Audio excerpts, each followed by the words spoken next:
Bismillahirrahmanirrahim.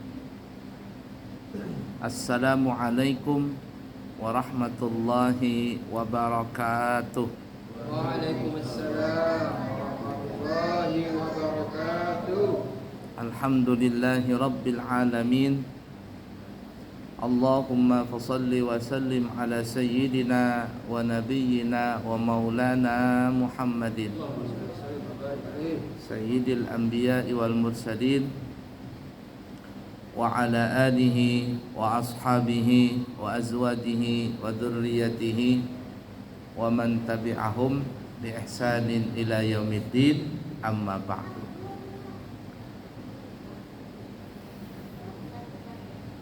Bapak Ibu para jamaah sekalian yang disayangi Allah dan dicintai Allah, sebelum kita melanjutkan pelajaran, ada sedikit informasi bahwa pesantren kami Al-Islami Nurul Anwar tahun ini siap menerima santri baru. Kami terima tingkatan SD, SMP, dan SMA atau Ula, Wusta, dan Ulia. Pesantren kami adalah pesantren yang resmi, yang mana apabila anak didik kami lulus maka akan mendapatkan ijazah resmi dari pemerintah, yang mana ijazah ini bisa untuk dipakai masuk ke perguruan tinggi dan ke sekolah manapun juga. Siapa tahu Bapak Ibu mempunyai anak, ponakan, cucu dan sebagainya yang kepingin sekolah di pesantren kami, maka kami siap menerimanya dari umur 7 tahun, asalkan anak itu mandiri. Arti mandiri itu makan, minum, tidur bisa sendiri. Kalau belum bisa mandiri alias masih mengompol, jangan sekolah pesantren ya, nanti ngerepotin gurunya. Ala kulli hal. Yang kedua, kami juga membuka travel umrah di pesantren, dan siapa tahu ada yang kepingin berangkat di awal Ramadan. Insyaallah kami nanti ada keberangkatan di tanggal 9 Maret. Pesawatnya Garuda Jakarta sampai turun Madinah. Harganya adalah 35 juta, 12 hari sudah berangkat dari Balikpapan. 35 juta. Yang kepingin berangkat umrah Lailatul Qadar sampai hari raya di Mekah, itu kami berikan harga dengan harga 38 juta ya, 38 juta. Dan siapa yang kepingin berangkat haji furada langsung berangkat nih tanpa menunggu, maka kami buka harga dengan harga 210 juta rupiah. Atau ada yang kepingin berangkat haji langsung tahun ini, maka harganya 210 juta.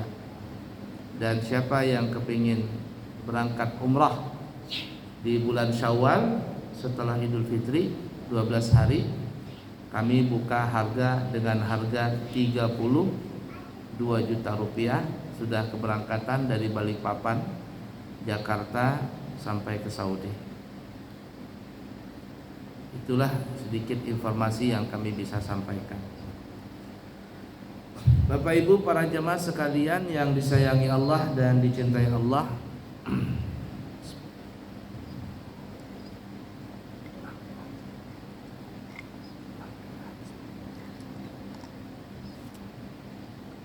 kita sebentar lagi memasuki bulan suci Ramadan. Tinggal 12 hari lagi mungkin ya masuk bulan suci Ramadan. Ramadan itu adalah bulan yang mulia, bulan panen buat umat Rasulullah sallallahu alaihi wasallam. Kenapa disebut panen? Karena di bulan itu dari segi pahala kita panen, dari segi dunia juga kita panen. Kalau dari segi pahala tidak usahlah diucapkan lagi, karena pahalanya itu berkali-kali lipat kalau kita mengerjakan kebaikan. Kita mengerjakan ibadah sunnah itu pahalanya dapatnya adalah pahala wajib. Dan bagaimana kalau kita mengerjakan ibadah yang wajib, maka pahalanya itu berkali-kali lipat dari ibadah wajib yang biasa. Kemudian dari segi dunia juga kita panen. Semuanya orang di bulan Ramadan itu panen. Bahkan banyak orang meminta, memohon kalau bisa 1 tahun itu adalah bulan Ramadan semua. Coba kita lihat, yang jualan baju yang paling ramai bulan apa? Ramadan. Tukang jahit, ada tukang jahit di sini?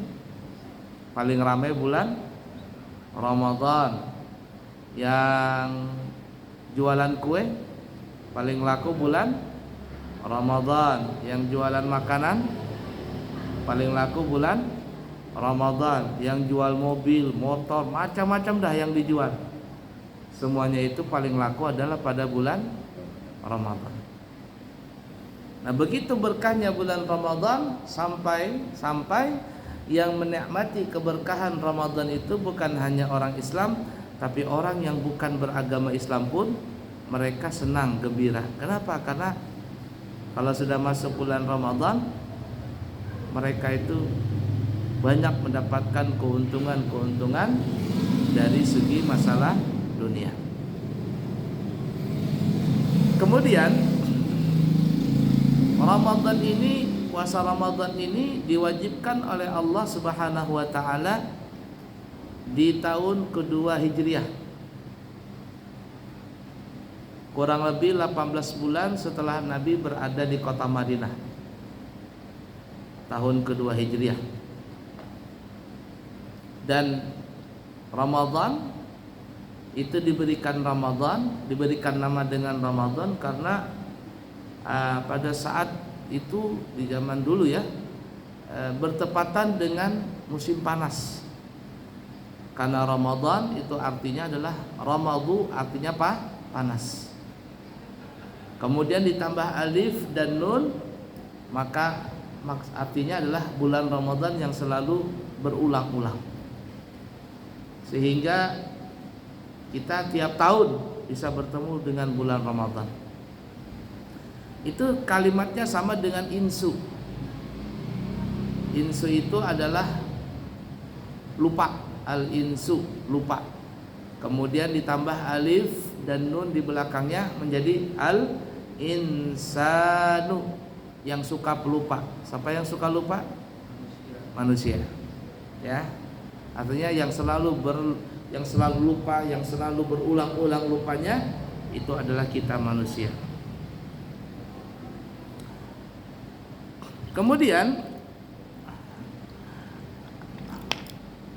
ada juga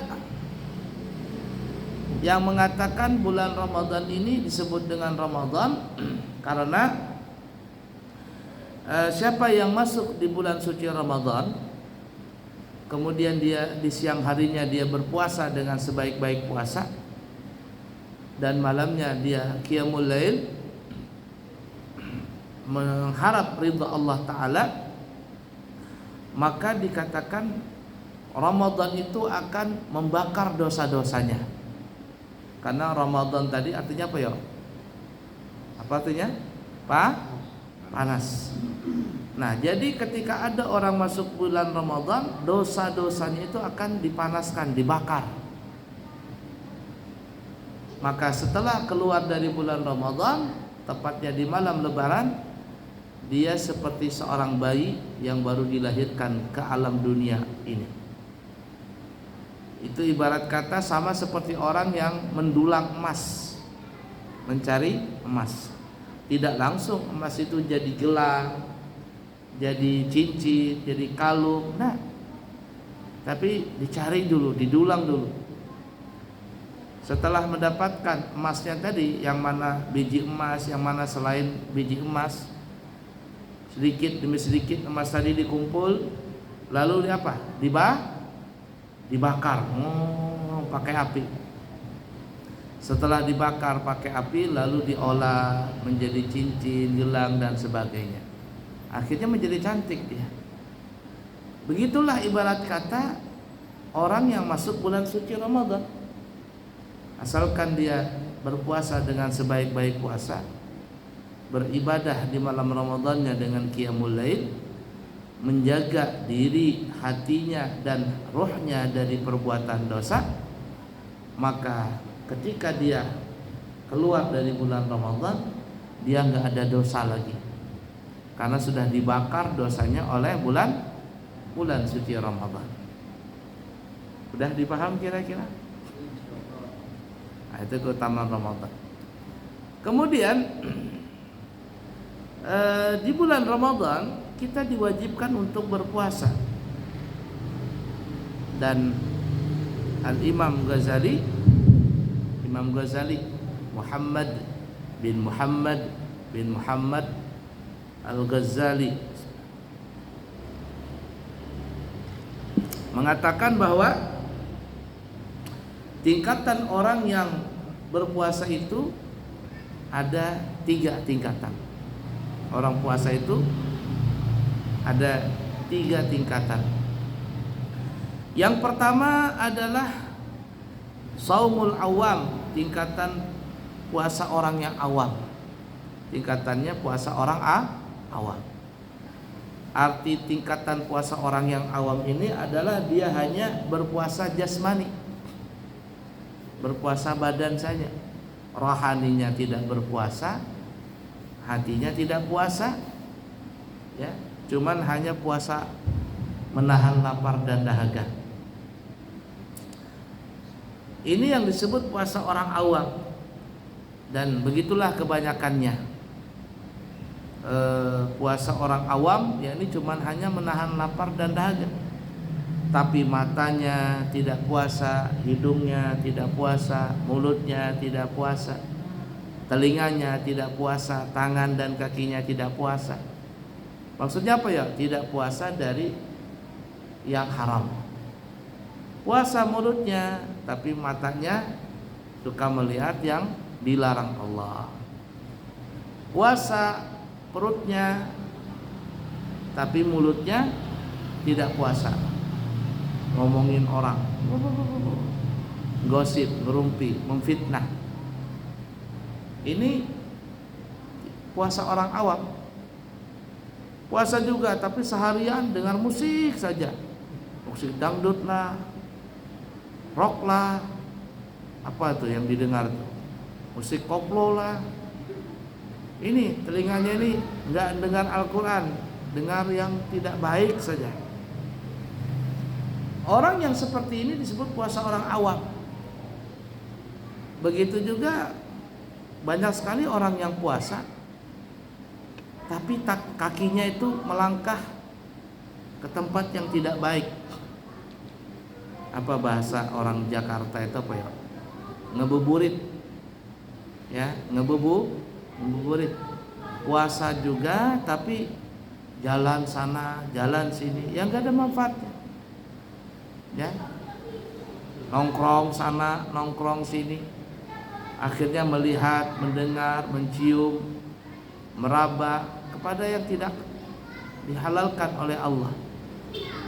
Nah, orang-orang yang seperti ini disebut puasa awam. Itulah yang disabdakan oleh Nabi kita Muhammad sallallahu alaihi wasallam.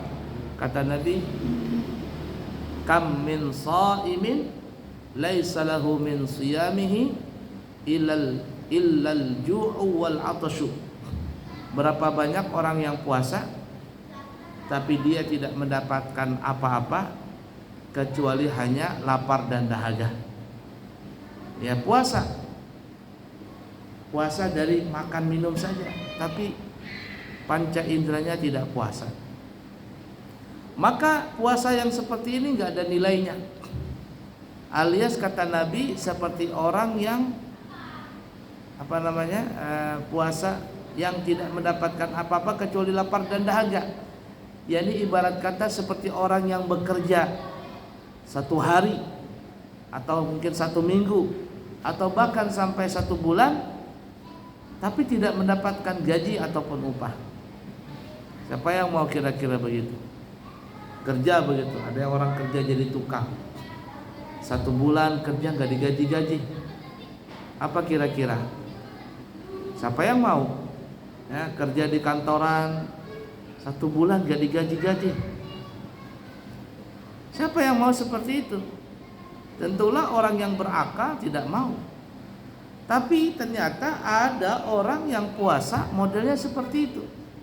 1 bulan puasa tapi tidak mendapatkan apa-apa.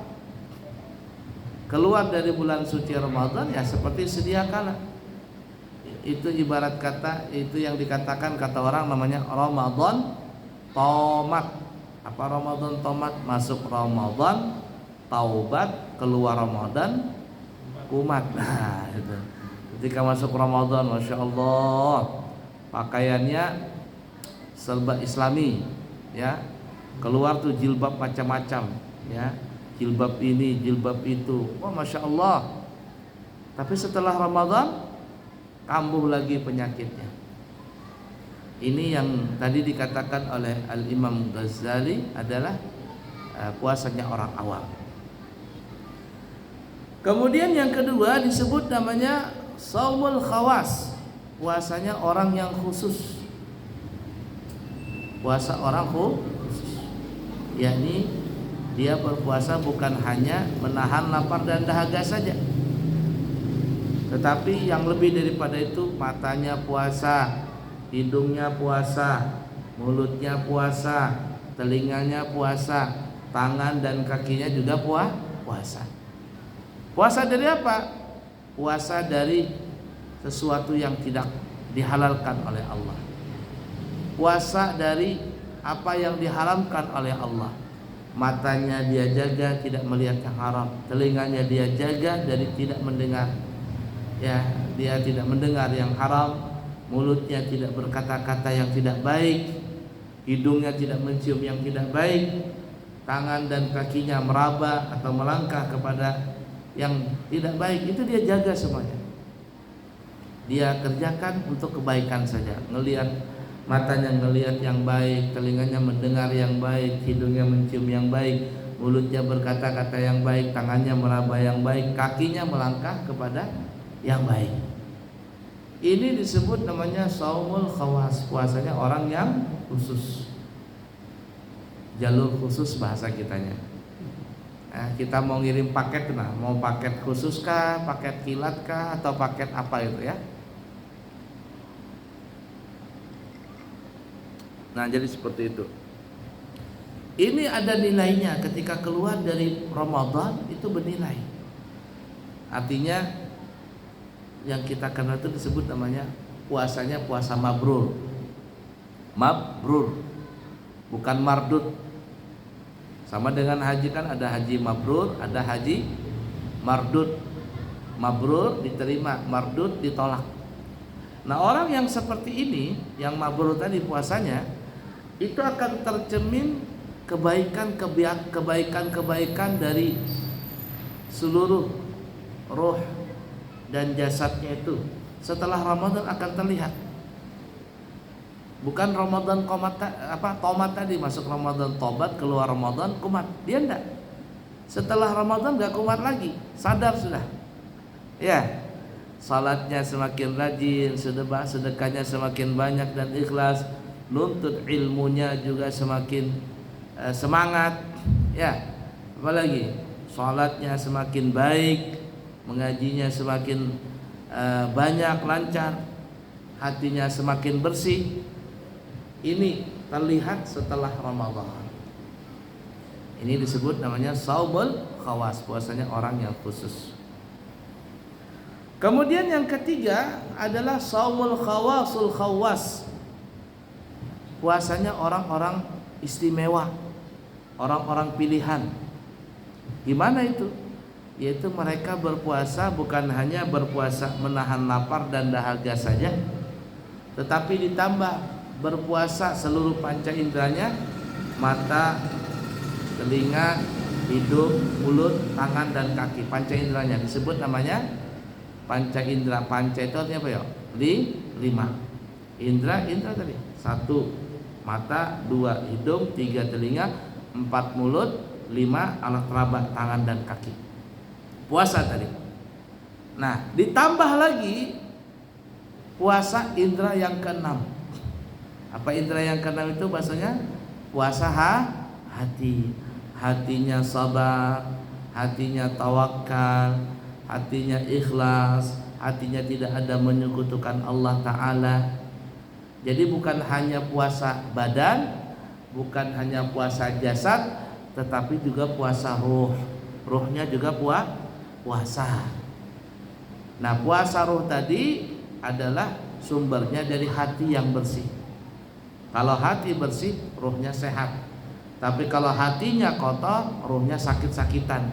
Kalau sudah hati dan ruh sakit-sakitan, maka badan jasmaninya juga akan sakit-sakitan. Maka jagalah hati perasaan kita, maka ruh kita akan sehat.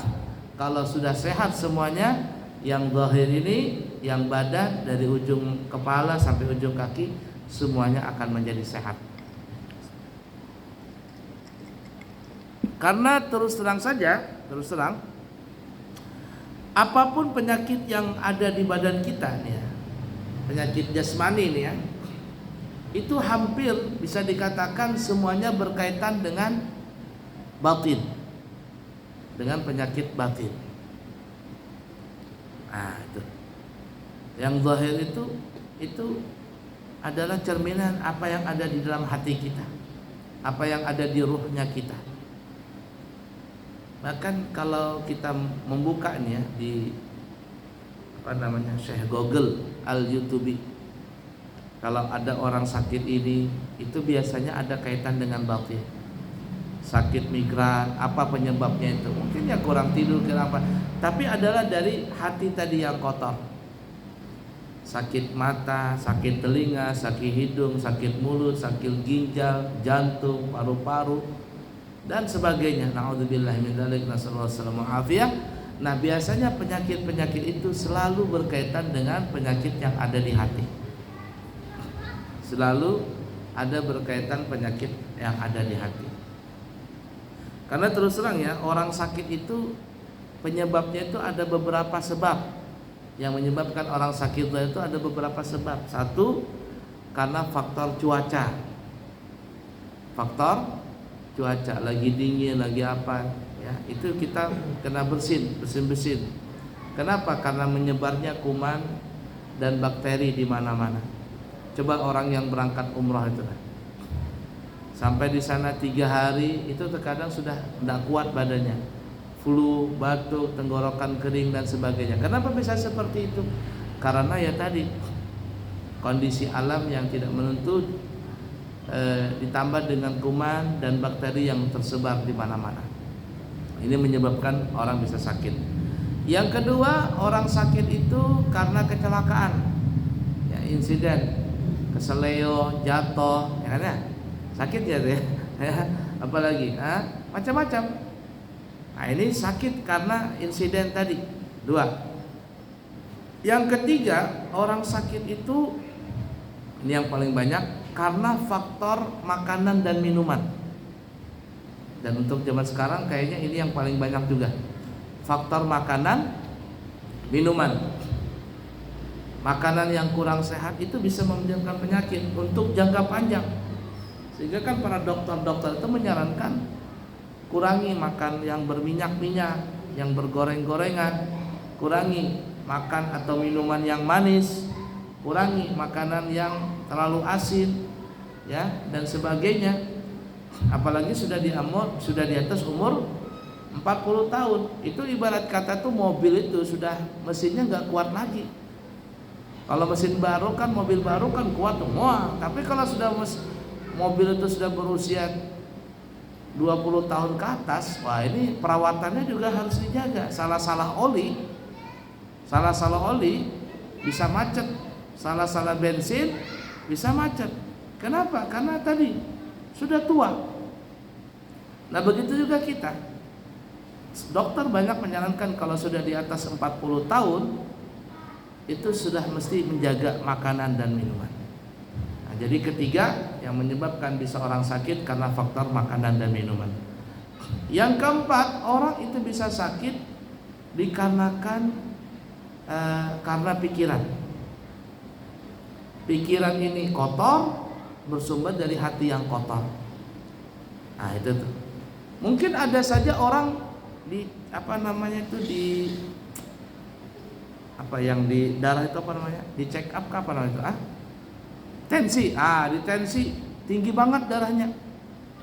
Ya, tapi ditanya sama dokter, "Bapak pusing enggak?" "Enggak," katanya. Enggak pusing. Aman saja, aman. Tidur aman, tapi tensi darah tinggi loh. Wah, enggak apa-apa katanya. Kenapa dia seperti itu? Karena ininya tenang nih. Pikirannya tenang, hatinya tenang. Tapi kalau pikirannya sudah pusing, ya hatinya juga kacau, naik tuh ke otak, akhirnya nggak mau makan, nggak mau tidur. Perasaan yang tidak menuntut tadi akhirnya menyebabkan hatinya berdebar-debar, lalu timbul penyakit ini, penyakit itu. Dan berbahayanya penyakit karena pikiran ini berbahaya. Coba lihat tuh yang caleg-caleg yang baru kemarin coblos, enggak? Mengeluarkan duit sampai miliaran rupiah, ternyata enggak menang. Rumah sakit sudah menyediakan itu. Untuk apa? Orang yang sakit kena stres. Dan banyak yang stres.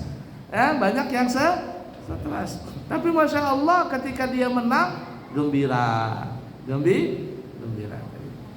Nah, jadi hati ini ya perlu dijaga. Kemudian yang kelima, orang kena penyakit itu adalah faktor ibarat kata itu non medis. Dan non medis ini ada dua penyebabnya. Satu karena sihir, gangguan jin. Ini obatnya cuma diruqyah. Diruqyah. Kemudian yang kedua faktor kualat. Nah, ini bahaya kualat nih. Kualat sama orang tua, kualat sama suami, ya, kualat sama guru. Ini bisa menimbulkan penyakit-penyakit yang berbahaya. Nah, kalau sudah kena seperti ini tidak ada obatnya sudah, kecuali minta maaf, minta ridha kepada orang yang dia zalimi, terutama tadi kepada orang tuanya atau suaminya atau gurunya. Bisa seperti itu. Bahasa kitanya kualat. Nah, ini obatnya tidak lain tidak bukan minta maaf, minta halal. Tapi kalau orang kena sihir non medis tadi, itu bahasa kitanya itu diruqyah saja. Dekatkan diri kepada Allah, maka penyakit kiriman jin tadi lambat laun akan terusir. Nah, ala kulli hal, kata Imam Ghazali, orang yang puasa itu ada 3 tingkatan. Yang pertama puasa awam, puasanya orang kebanyakan. Yang kedua adalah puasanya khawas, puasanya orang yang khusus menjaga panca indera. Dan yang ketiga khawasul khawas, puasanya orang-orang yang istimewa, orang-orang pilihan, yaitu puasa menahan lapar dahaga, puasa menahan panca indera dari yang haram, dan puasa hati, puasa ruh dan hati, menjaga hatinya dari sifat-sifat buruk dan menjaga hati dan pikirannya, perasaannya semua dari apa saja yang menyekutukan Allah. Baik para jamaah sekalian yang disayangi Allah dan dicintai Allah, mungkin seperti itu yang kita bisa sampaikan.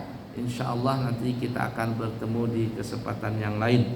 Yang baik dari Allah, yang buruk dari pribadi, minta maaf, minta ampun. Subhanakallahumma wa bihamdika, asyhadu an la ilaha illa anta, astaghfiruka wa atubu ilaik. Wa akhiru kalam, wassalamualaikum warahmatullahi wabarakatuh.